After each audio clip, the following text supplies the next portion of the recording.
Live 5 ans. Bienvenue à toutes, bienvenue à tous.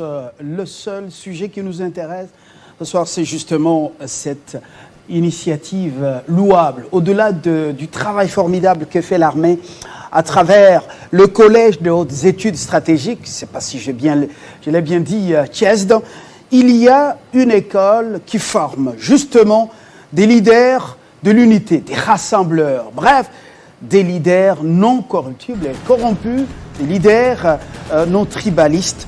Cela est possible. Nous en parlons avec Ghislaine Karambo et le professeur Félicien Poukoulakou dans ce grand live sur votre chaîne. L'actualité chez nous s'impose, les grandes lignes avec vous. Unique AMB, bonsoir.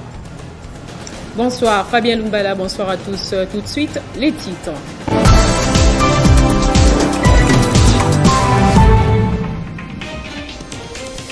Aucune violence signalée en cette troisième journée des manifestations anti-Monisco au Nord Kivu. La situation est maîtrisée dans les villes de Goma, Butembo et Beni. Les bilans provisoires restent de 11 morts et 3 rescapés. Clôture du 21e sommet de la communauté économique des États d'Afrique centrale à Kinshasa.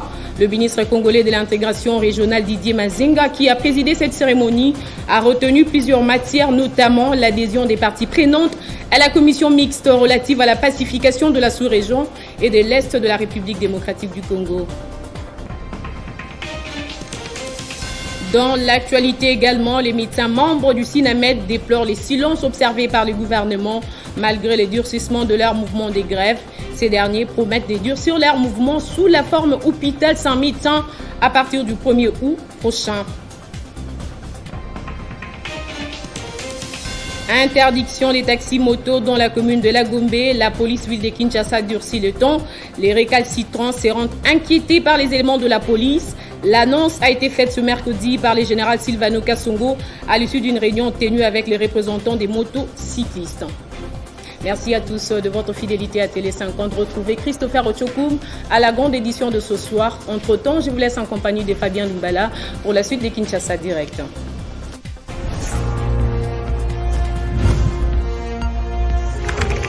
L'actualité reste en continu.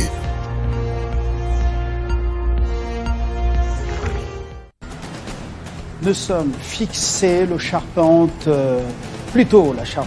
du journal, la grande édition vespérale sur Télé 50. Le rendez-vous d'un moins d'une heure. Pour l'instant, ce grand live prend maintenant son envol. Nous allons recevoir les deux invités. Le changement ailleurs avec des fruits palpables, comme dans les grandes nations, sur le travail qui est fait, pendant beaucoup d'années et par moments loin des objectifs des caméras, beaucoup de sacrifices consentis, beaucoup de privations. La formation reste le pivot, le socle, le soubassement. On en parle dans quelques instants concernant ces leaders. Tout le monde l'est dans son domaine, mais on va voir un peu la particularité dans ce numéro de ce grand live.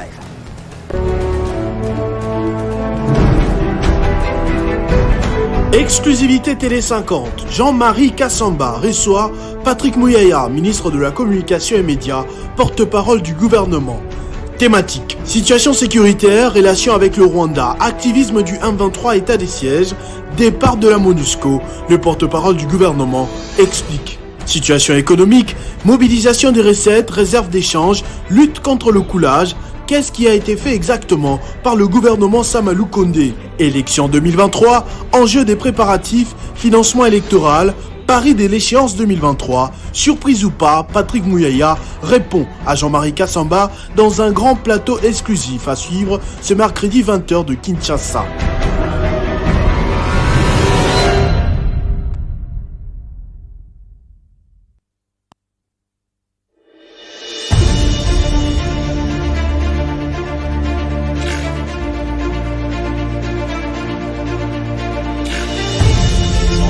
d'aggraver les conflits dans ces pays.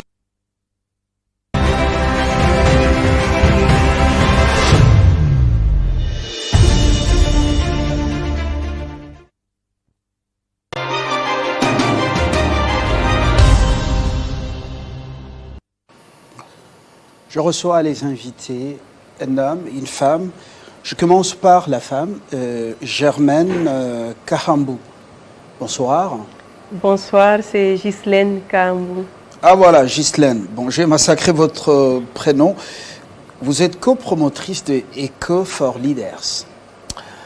L'homme, c'est le professeur Félicien Mboukoulakou, professeur, justement enseignant dans quelques universités, chez les catholiques et puis chez les protestants. Et vous êtes le directeur général de Eco for Leaders. Bienvenue. Merci. C'est monsieur Félicien Mboukoulakou. Alors, je parlais de... Mboukou. Alors, c'est Mboukoulakou.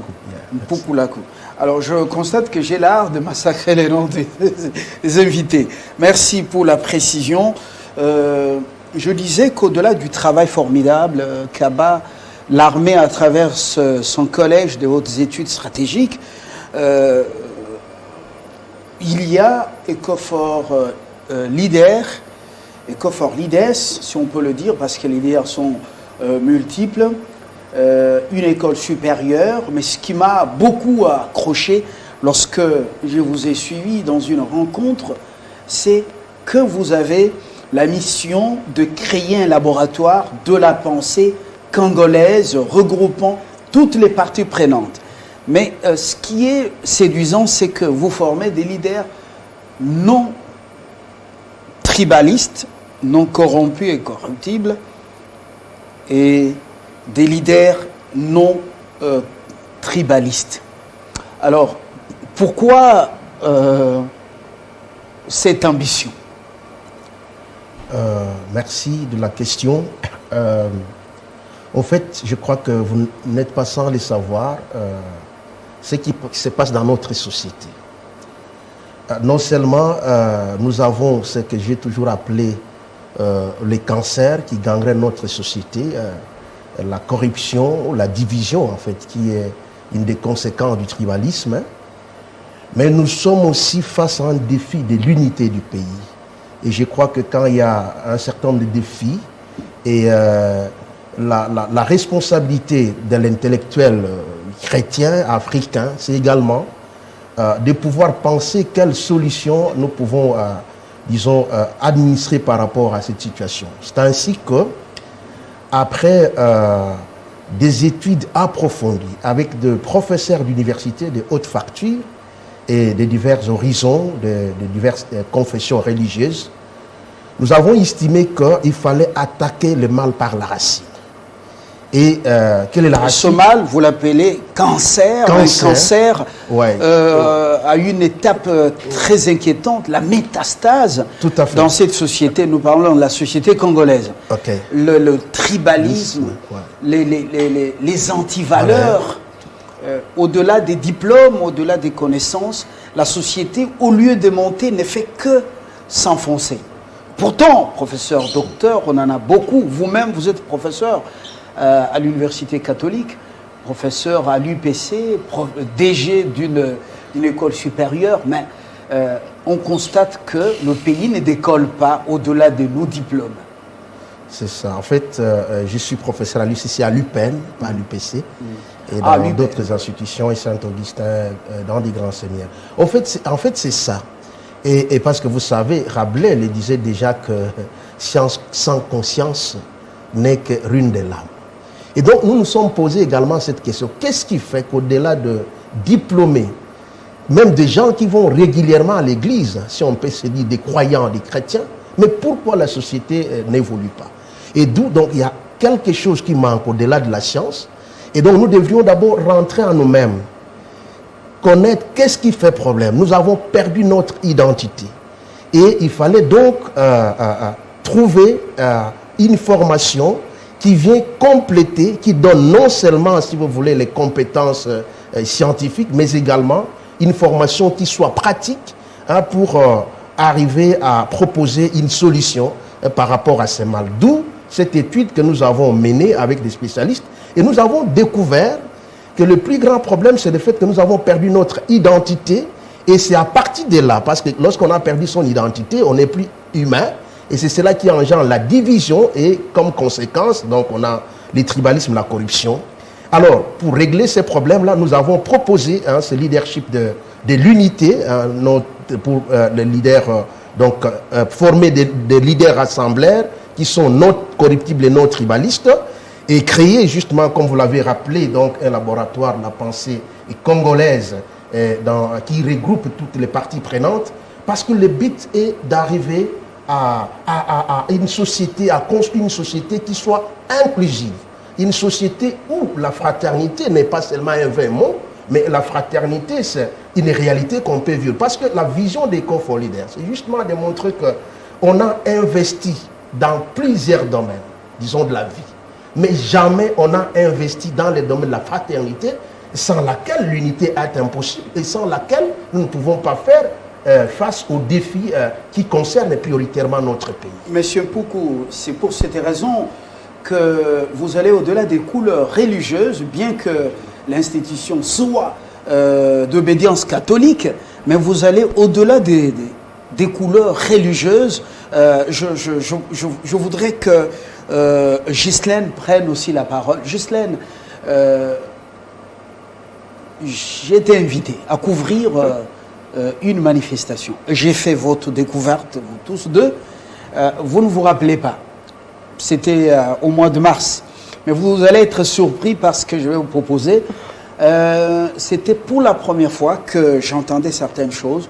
Alors, mais vous restez effacés alors que les leaders ne restent pas justement dans l'ombre. Les leaders, c'est lui qui draine des masses, qui draine de gens et qui imprime une vision, un modèle. Pourquoi vous restez effacés dans l'ombre? Merci pour cette question. Je pense qu'on n'est pas dans l'ombre. Quand on veut faire de grandes choses, ce sont les faits qui parlent. Et comme le professeur a dit, le mal est profond. Et du coup, on ne peut pas tout de suite dire maintenant c'est moi la solution. Mais nous avons pensé aller à la racine. Et pour aller à la racine, on ne se voit pas. On monte, après on a les troncs, on a les branches et le fruit. Et les fruits commencent à sortir tout doucement. Et c'est avec ces fruits que la masse, tout doucement, est en train d'arriver. C'est-à-dire on est en chemin. Eco4 Leaders, nous sommes à la 5e année, depuis que nous avons commencé. Et le fruit de ces 5 ans sont visibles d'abord à l'école, parce qu'on fait faire à des groupes qui ne sont pas encore la masse une expérience d'unité. Il y a les personnes des différentes églises, différents partis politiques, c'est-à-dire l'auditoire est déjà formatif. Ce n'est pas encore la masse, mais ces leaders que nous sommes en train... La sélection se fait en fonction de tout ça. Votre sélection que vous faites, c'est en fonction de la diversité. Voilà, l'auditoire est bien réfléchi parce qu'il est formatif. Il fait partie de l'approche de la formation. Alors, mais je voudrais quand même revenir à ce que le professeur Mpoukou a dit. Vous êtes allé, vous cherchez à attaquer le mal par la racine. Quel est ce mal? En fait, le mal, comme je l'ai dit, c'est le fait que nous avons perdu notre identité. Parce que dans l'approche des Eco4 Leaders, qui est une approche essentiellement basée sur la spiritualité de l'unité des Kiaralobiques, dont nous trouvons heureusement les modèles dans les paradigmes africains d'Ubuntu. Et l'homme est essentiellement relation. Parce que nous sommes fruits d'une relation et nous sommes véritablement humains.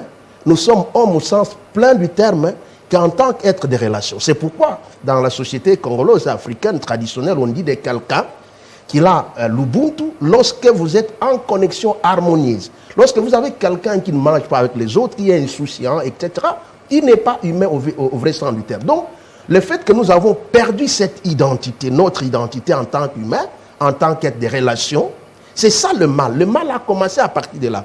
Et donc, lorsqu'on n'est plus en relation, on est dans l'égoïsme et on commence à faire des divisions. Non, moi je viens de telle famille, etc.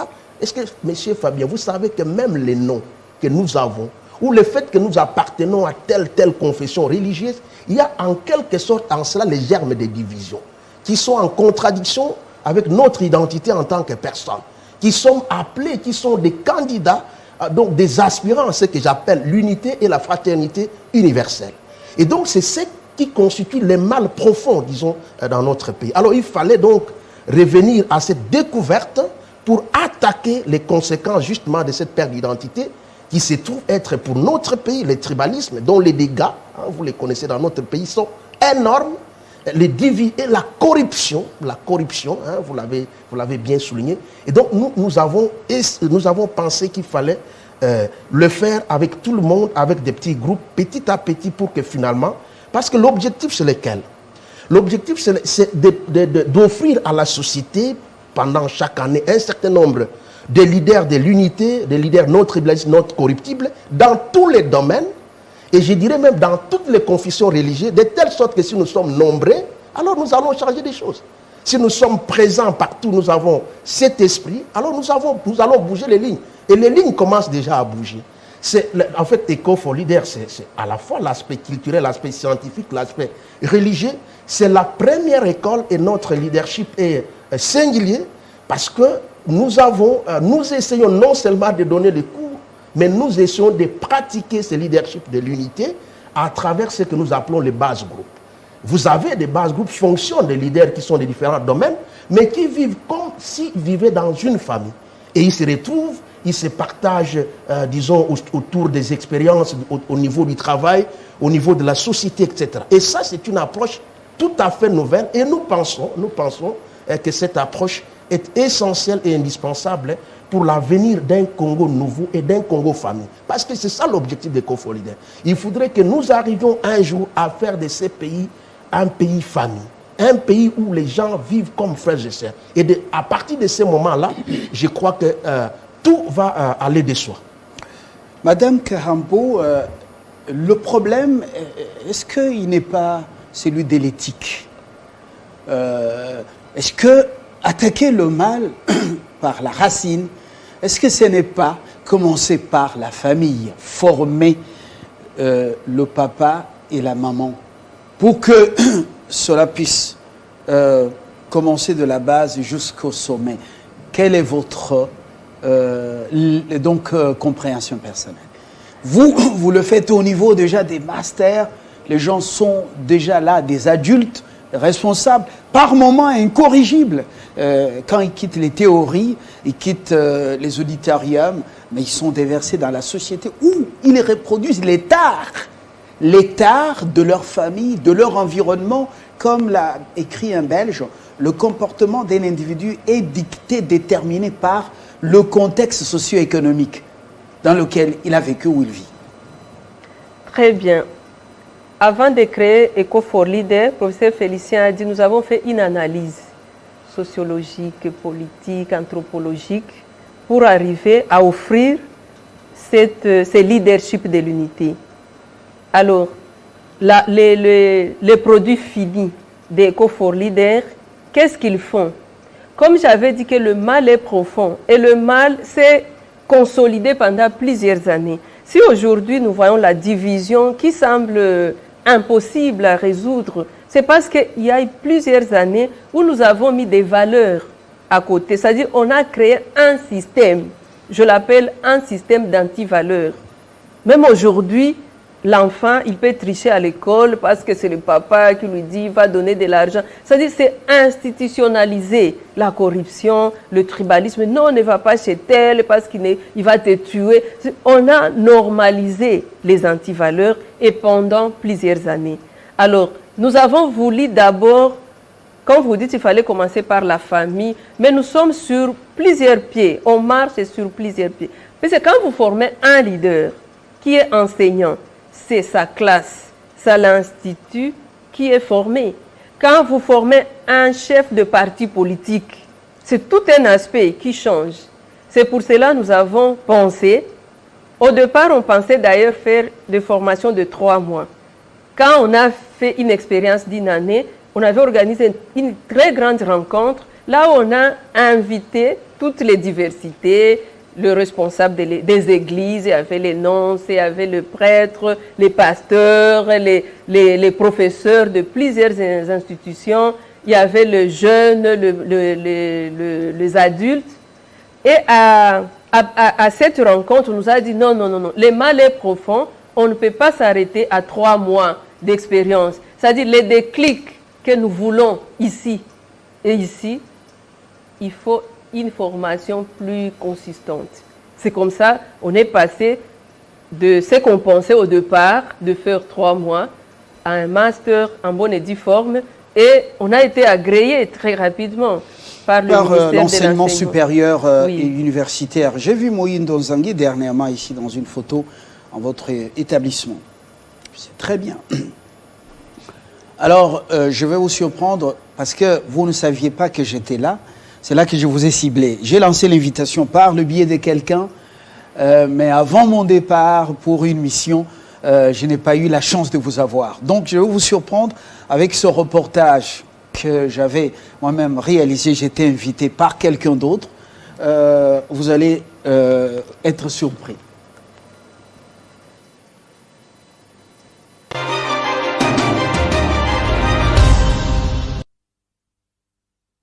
C'est un échange officiel qui donne naissance à un long partenariat entre la Société des communications et des services, SAS, et l'École supérieure des formations des leaders de l'unité EcoFort Leaders. La cérémonie a eu lieu samedi 7 mai 2022 à Kinshasa, Barumbu. Une cérémonie placée sous le signe d'une collaboration de qualité entre la Société des communications et des services, SAS, et l'École supérieure des formations des leaders de l'unité EcoFort Leaders. Elle s'inscrit dans le cadre de la formation et les coachings de jeunes diplômés universitaires congolais à la recherche de leur premier emploi, des créateurs d'emplois et des travailleurs des diverses structures. Notre formation, en fait, consiste à donner à notre pays des nouveaux leaders. Vous savez que le tribalisme et la corruption, ce sont parmi les cancers qui détruisent ce pays. Et nous avons pensé que la meilleure façon de contribuer, il faut donc mettre à la disposition de notre pays des leaders non tribalistes et non corruptibles. Et ces leaders, ils doivent être formés. En fait, ils ont une formation de base. Ils peuvent venir de n'importe quel domaine. Nous avons des juristes, des économistes, il y a même des prêtres, des religieux, etc. La formation est diversifiée. Par rapport au critérium, en fait, vous savez qu'une école a pour vocation d'abord la transformation de quelqu'un. Nous prenons des gens qui ont un diplôme de licence, de master, etc. Ils viennent chez nous ici parce qu'à l'école, on a appris, on a des compétences, etc. Mais nous y ajoutons, disons, des compétences sur le plan éthique, de manière à faire en sorte que ces leaders qui terminent chez nous, ils soient en mesure de travailler dans un contexte de diversité, mais surtout qu'ils soient vraiment des leaders non tribalistes et non corruptibles. Donc nous nous transformons n'importe quel leader, mais nous leur donnons cet esprit-là. Vous savez qu'une institution sérieuse doit travailler aussi avec une autre institution sérieuse, et surtout lorsque les objectifs se rencontrent. Et la SAS, c'est parmi des institutions dont la neutralité se trouve être parmi les principes directeurs.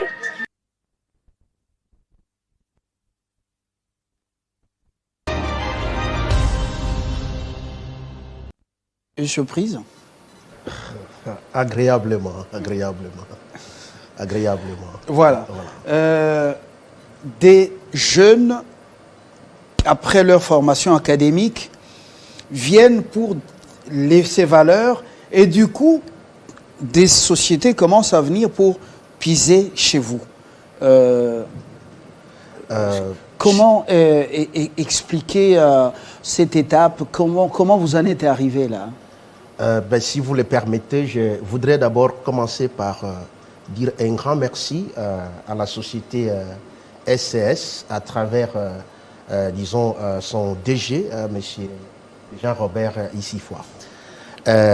En fait, si EcoFort Leaders aujourd'hui se trouve en partenariat, en collaboration avec SAS, c'est parce que nous nous sommes rendus compte qu'au-delà, quoi qu'on dise, il y a quand même certaines sociétés, certaines personnes dans ces pays dont la vision coïncide avec celle d'EcoFort Leaders. J'ai parlé de disons, de la neutralité, qui est un principe, disons, essentiel, la tolérance en ce qui concerne les confessions religieuses, même ou politiques, etc., mais aussi l'excellence. Parce que le leader de l'unité, en fait, c'est un leader d'excellence. Hein. Il fallait que je mette un accent là-dessus. Et il s'est fait que M. Jean-Robert, qui apporte déjà un soutien, ça je peux le souligner, financier, parce que c'est parmi des entreprises qui sont soucieuses d'avoir, si vous voulez, des personnes qui, au-delà de leurs compétences, ils sont bien formés sur le plan éthique. Et ce sont des personnes qui ne travaillent pas seulement pour les ventes, mais des personnes qui travaillent véritablement pour le pays. Et donc, c'est pour cette raison que nous avons rencontré, disons, ces partenaires que je trouve indispensable et dont la vision, en tout cas, coïncide avec celle d'Ecofolid. On sait que cette société donne des conseils et des orientations. Et comme école de leadership, en tout cas, je peux dire que notre échange ou notre rencontre est bénéfique et enrichissante, en tout cas pour les deux. Et voilà. Alors, ceux que vous formez, qui sont testés, parce que lui s'occupe du placement, quel est le feedback que vous avez de... Alors, l'avantage, c'est que déjà, au sein de la SES, il y a quelques leaders, en fait, qui ont été formés chez nous, qui y travaillent. Et c'est pourquoi j'ai remercié tout à l'heure M. Jean-Robert.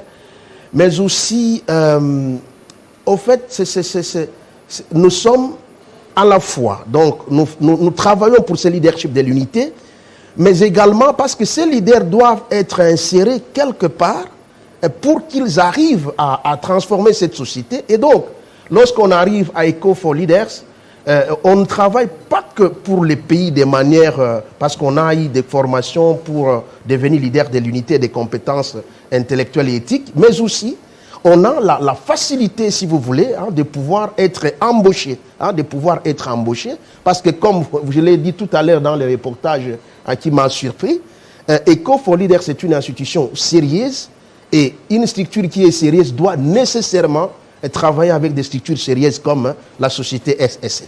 Et donc, on a la possibilité, après cette formation, en fait, de pouvoir être embauché.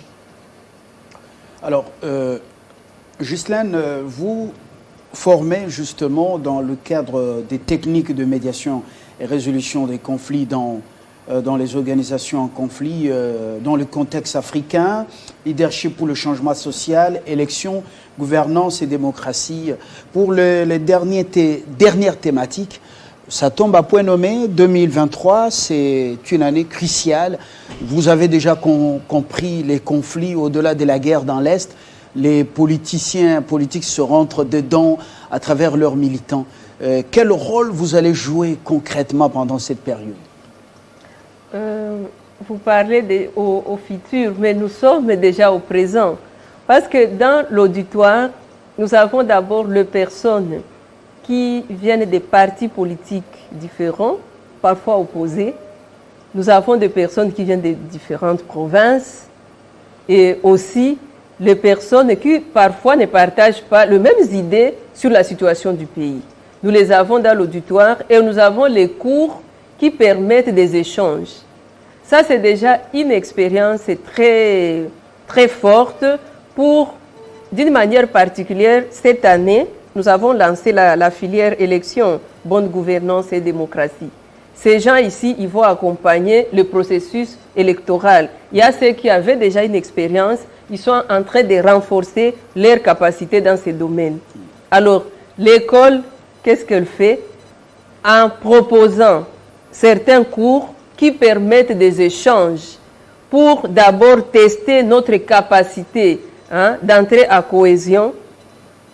C'est sûr que déjà nous les voyons dans les échanges entre les étudiants, malgré leur diversité, parce qu'ils sont venus apprendre cela, et c'est ce qu'ils vont faire, et ils les racontent déjà. C'est parce qu'on n'a pas le temps de raconter maintenant le fait que les étudiants nous disent après les cours, par rapport, il y a ceux qui sont dans les partis politiques, il y a ceux qui sont dans les églises, ou ceux qui ont même des gens à l'Est, par exemple, ou même dans le village. Qu'est-ce qu'ils pensent? On a les cours aussi à distance. Il y a, par exemple, à Beni. Ils suivent les cours à partir de là. C'est une grande valeur ajoutée à Goma, Bukavu, à Lubumbashi. Quels sont les témoignages pour ceux qui sont dans ces zones de conflit, pour ceux qui sont dans des villages pratiquement qui ne se côtoient plus, qui ne se parlent plus, où des conflits arrivent jusqu'à brûler les cases. Partis politiques, on croit qu'ils sont des ennemis et non pas des adversaires ou des partenaires dans la diversité. Quel est le feedback que vous avez en termes des témoignages?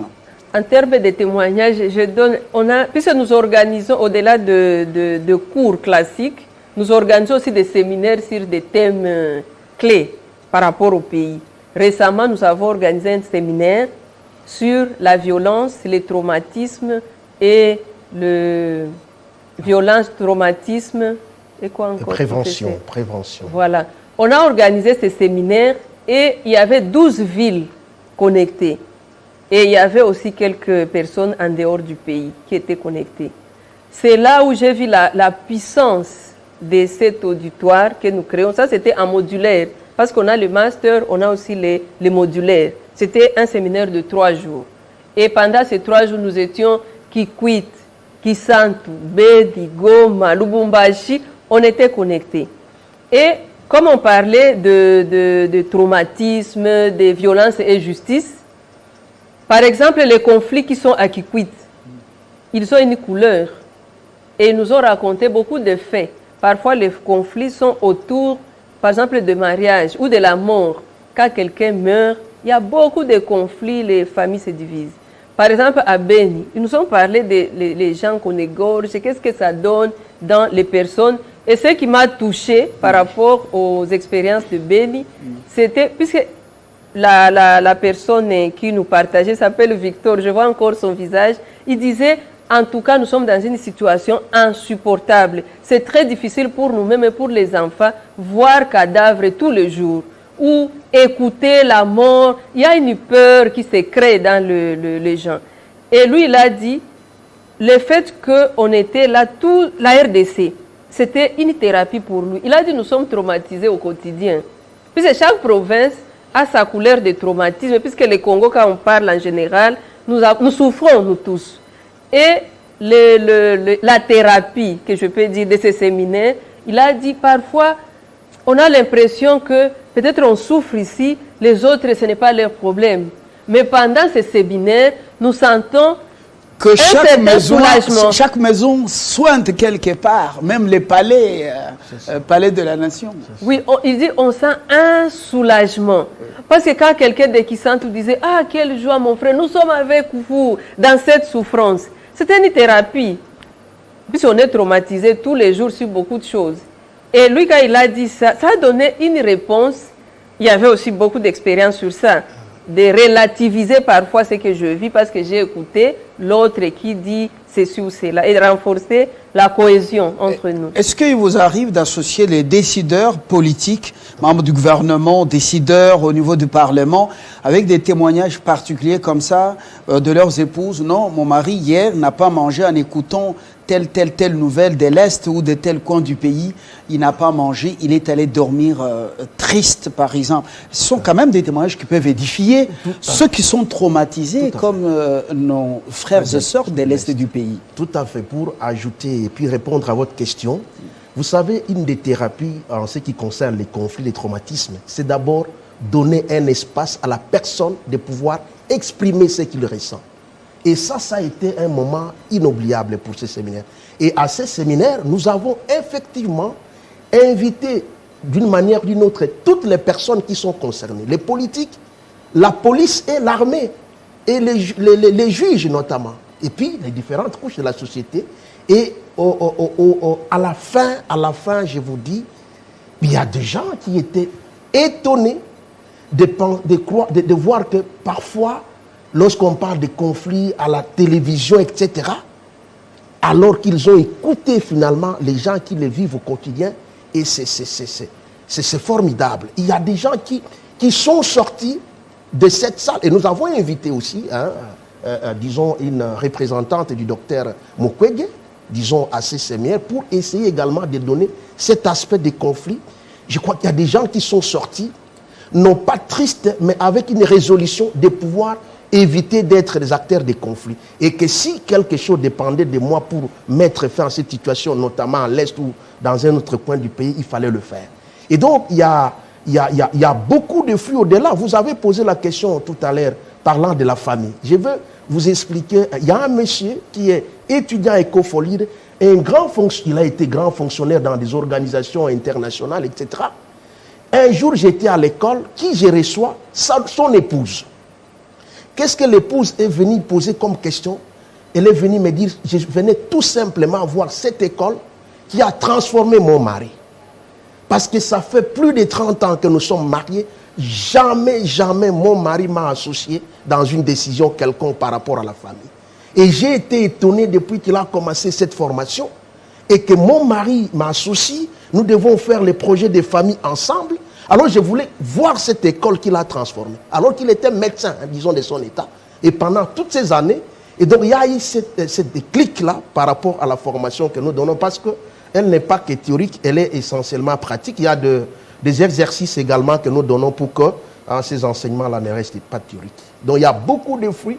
Même dans l'entreprise, nous avons eu des étudiants qui venaient, disons, des entreprises publiques.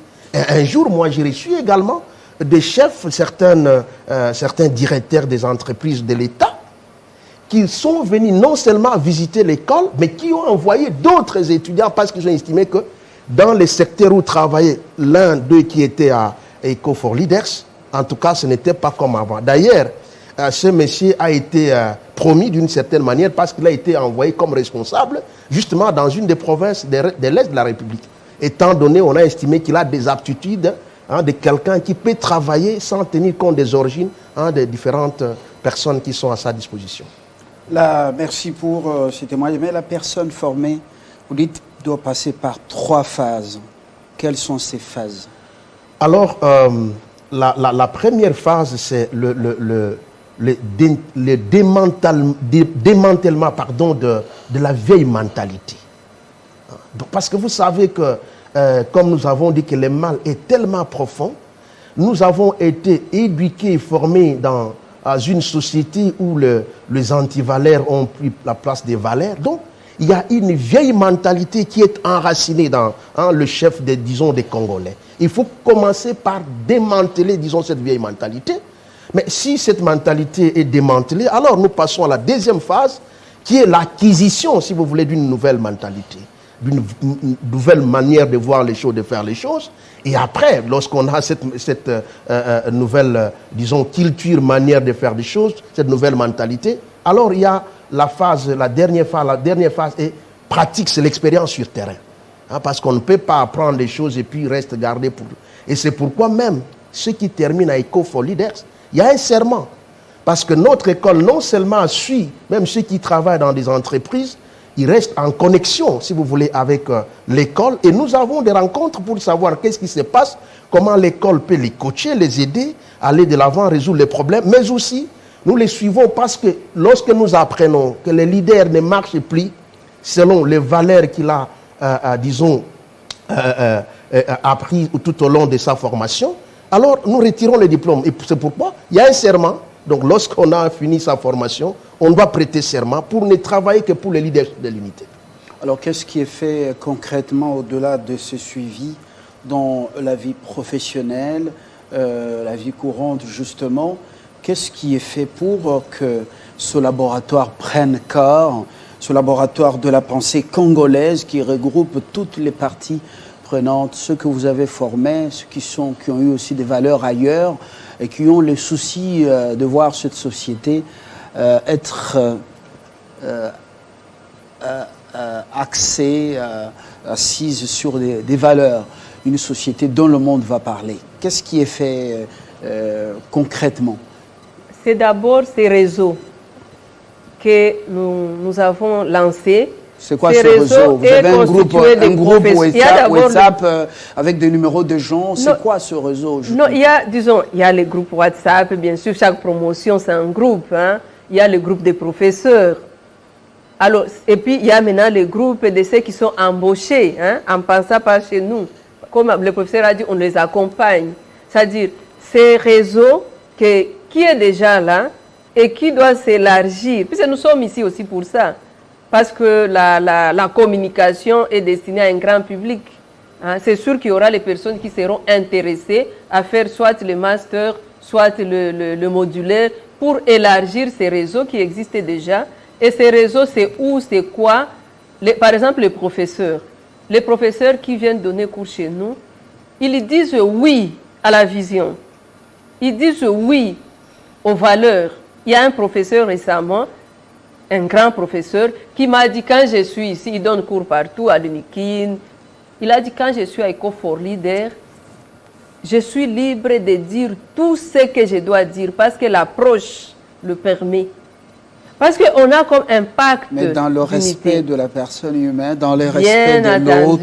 Bien entendu. On a impact. Quand on entre, comme je vous ai dit, on a la diversité. Déjà, vous entrez dans une moule où on sait que à côté de moi, il y a quelqu'un qui pense différemment que moi. On est conscient et on le sait. Et l'école nous permet de voir ce qu'il a dit de Ubuntu. D'abord, la personne. Hein? Et au-delà de la personne, c'est aussi son idée. C'est ça, hein? Le Ubuntu. Oui, je suis parce que... C'est l'humanisme, n'est-ce pas? Oui, oui, oui. C'est-à-dire, quand les gens viennent, ils disent oui à quelque chose. Et c'est le oui qui permet ces réseaux à se créer et à se consolider. Parce que quand quelqu'un, entre tous les professeurs qui ont accepté de donner cours à Eco4Leader, je cite quelques noms, ce sont des grands professeurs. Il y a le recteur, par exemple, de l'Université catholique du Congo. Hein? Le recteur de l'UFACI, Kambaï, je l'ai vu. Oui, il fait partie. Voilà. Il y a le professeur Ndaïwel, il y a le professeur Abbé Martinien, il y a Abbé Katawa qui est curé à Sainte-Anne. Il y a le professeur Monseigneur Mossi de l'UPC. De l'UPC qui est protestant. Il y a le professeur Mouabila. Il y a l'imam Midi, disons, qui représente aussi, disons, les musulmans. Et Eco4Leader, c'est la seule, disons, institution qui, avec sa vision, qui est capable de pouvoir mettre ensemble même tout ce que nous considérons comme étant, disons, difficile. Et par rapport au réseau, nous ne sommes pas fermés, nous travaillons aussi avec des universités partenaires. Au pays comme l'UCC, comme l'UPC, comme l'UPEN, l'UNIKIN, etc. Mais nous avons également, de liens avec l'université Sofia, par exemple, en Italie, et même l'université La Sapienza de Rome. Mais nous sommes aussi, en tant qu'Eco4Leader, dans un grand projet panafricain, Together for New Africa, c'est Ensemble pour une nouvelle Afrique, où nous essayons, avec de jeunes leaders d'Eco4Leaders, nous essayons de faire des sessions de formation et des expériences à Nairobi, chaque année, pour essayer d'amener ce nouveau leadership, disons, à travers le pays. Alors, comment expliquer qu'on ait toutes ces valeurs en soi, tous ces diplômes, lorsqu'on est placé quelque part, petite parcelle de responsabilité ou grande, c'est le jour et la nuit, on ne reconnaît plus nos leaders aux valeurs anti-guillemets. Madame Karambo. Il y a un fait qui m'a plu. Il y a un de nos étudiants qui a été embauché récemment. Et le chef d'entreprise nous a donné les rapports. Et il a dit, en tout cas, je vais commencer à piser seulement chez vous. Parce que en tout cas, la personne qui est venue, c'est vraiment un leader de l'unité non tribaliste et non corruptible. Moi, je pense prochainement, pour une autre émission, on doit appeler ce type de personnes. C'est-à-dire, en petit, il commence déjà. Et nous avons dit, comme nous continuons les coachings. On doit faire des réunions avec ces personnes, échange d'expériences, pour que ça puisse s'étendre. Dans une entreprise, il est chef d'un service. Et il est déjà estimé par son chef. Et il y a encore quelqu'un d'autre. Et je pense, quand ces personnes elles-mêmes parlent, c'est plus profond. Et les autres vont suivre. Et un jour, on aura un chef d'État qui viendra de Eco4Leader, deux ministres qui viendront de Eco4Leader et qui vont travailler pour le bien commun. Voilà. Ça, nous le croyons. Au pays, on a déjà eu 3 qui sont sortis de l'école, des écoles des frères chrétiennes. Voilà, Kasavubu, qui encore, Tshisekedi et Mobutu. Et voilà, nous croyons que les exemples peuvent se multiplier. Est-ce que vous ne prenez pas les risques lorsque vous recommandez des gens aller travailler quelque part dans des endroits sensibles, le contact avec les espèces sonnantes, et puis par moments l'huile qui accompagne les postes. C'est très, très tentant aussi. Ben, je crois que, comme je dis, le but de l'école, c'est la bonne école, comme École for Leaders, c'est la transformation radicale de la personne. Non, vous ne prenez pas les risques en recommandant des gens par moment. Est-ce que vous n'avez pas été inquiété quelque part avec des témoignages? Non, bon, on a été un peu déçus. Non, nous connaissons en fait nos soldats, nos ambassadeurs, et c'est comme ça que nous sommes très sûrs de la formation que nous donnons, parce qu'elle n'est pas que théorique, elle est pratique. Et je vous ai dit, il y a les serments, hein. Donc jusqu'ici, en tout cas, les choses marchent normalement. Et nous y croyons que le monde, notre pays peut changer. Et puis on organise, puisque l'homme aussi est faible, mais quand on partage les expériences, ça nous réconforte. Puisque devant la corruption, nous avons ces systèmes que nous sommes nés pour changer un système de corruption, de tribalisme, etc. Alors, quand nous nous réunissons, puisque ça, nous le faisons avec ces personnes, alors quand quelqu'un s'est trouvé devant une grande tentation, il raconte. Et le fait de partager cela, ça les réconforte.